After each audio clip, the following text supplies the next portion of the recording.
प्रेम की लिखी गई थी वो कहानी। शमशान के राजा के लिए महल छोड़कर आई थी एक महारानी। आज महाशिवरात्रि के इस पावन अवसर पर आप सभी को महाशिवरात्रि की ढेरों शुभकामनाएं। हमारे हिंदू धर्म में महाशिवरात्रि के इस पावन पर्व का बड़ा महत्व माना गया है। हर साल फाल्गुन माह के कृष्ण पक्ष की चतुर्दशी तिथि को महाशिवरात्रि मनाई जाती है। मान्यता है कि इस दिन पूरे विश्व का पहला प्रेम विवाह संपन्न हुआ था। भगवान शिव का विवाह मां पार्वती से हुआ था और हर साल महाशिवरात्रि का ये पर्व मंदिरों में बड़े धूमधाम से मनाया जाता है। शिव मंदिर को फूल बेल पत्तों से सजाया जाता है। लाखों करोड़ों लोग इस दिन व्रत रखते हैं और कहते हैं कि इस दिन व्रत रखने से और शिव गौरी की विधिवत पूजा करने से हमारे सारे दुख दर्द दूर होते हैं और हमारी सारी मनोकामनाएं भी पूरी होती हैं। धार्मिक कथाओं के अनुसार ये भी कहा जाता है कि इस दिन भगवान शिव शिवलिंग के रूप में प्रकट हुए थे और सबसे पहले उनकी पूजा ब्रह्मा जी और भगवान विष्णु जी ने की थी।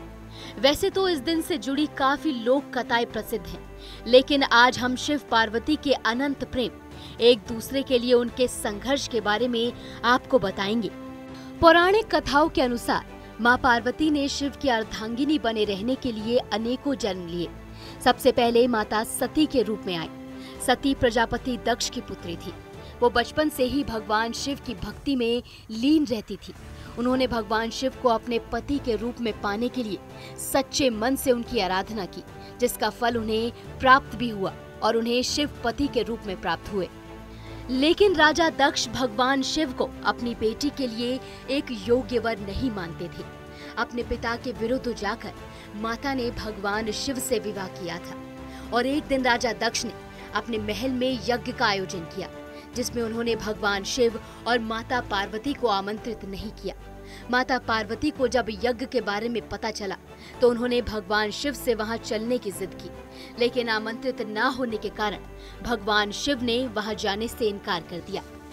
लेकिन माता फिर भी ये कहकर वहां चली गई कि पिता के घर जाने के लिए मुझे किसी आमंत्रण की जरूरत नहीं। लेकिन वहां राजा दक्ष ने भगवान शिव का घोर अपमान किया।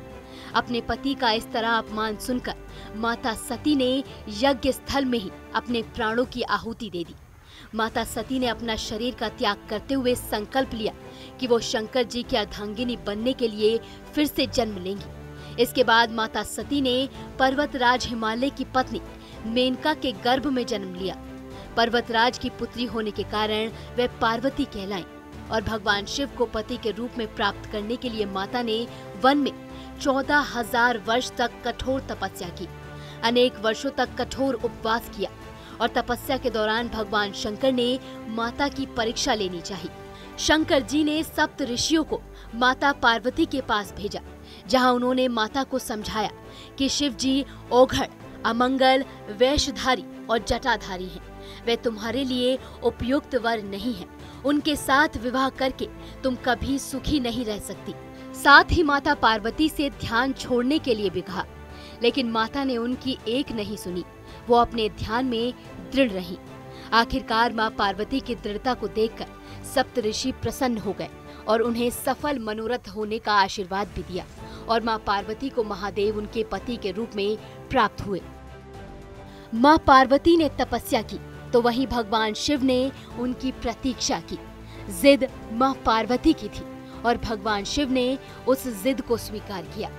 दूरी, तप, पीड़ा, आंसू, शत्रु, कोई भी इनका प्रेम नहीं मिटा सका और फिर सारा ब्रह्मांड बना शिव पार्वती के मिलन का साक्षी।